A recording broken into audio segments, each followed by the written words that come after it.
आज हम जानेंगे भूगोल की स्थलाकृतियों के बारे में।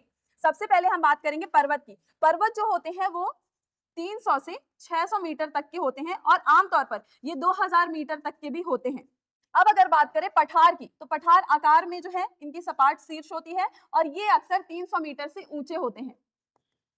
अब अगर बात करें पहाड़ियों की, तो ये 300 से 600 मीटर तक के ऊंचे ही होते हैं, ये बहुत ज्यादा ऊंचे नहीं होते हैं।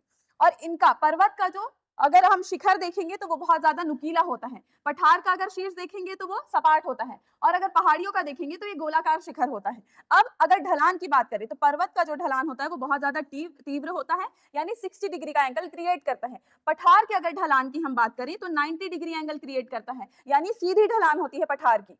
पहाड़ियों के ढलान की अगर हम बात करें तो ये 20 डिग्री का एंगल क्रिएट करते हैं और इस पे से आप चल करके भी उतर सकते हैं। अब अगर निर्माण की बात करें तो पर्वत का जो निर्माण होता है वो टेक्टोनिक टकराव के कारण होता है, टेक्टोनिक प्लेट्स के टकराव के कारण होता है। जो भ्रंश पड़ता है, वलन पड़ता है, उनके कारण इनका निर्माण होता है। पठार की यदि हम बात करें तो इनका निर्माण जो है वो उत्थान के कारण, यानी जो अपलिफ्टमेंट होता है, जो क्रिस्टलीय प्लेटें होती हैं, चट्टानें होती हैं, उनका जब उत्थान होता है, उनका जो अपलिफ्टमेंट होता है, उनके कारण भी होता है। दूसरा कारण है पठार के बनने का, ज्वालामुखी का जो लावा होता है उनका जब प्रवाह होता है तो उनके कारण इनका बनना होता है।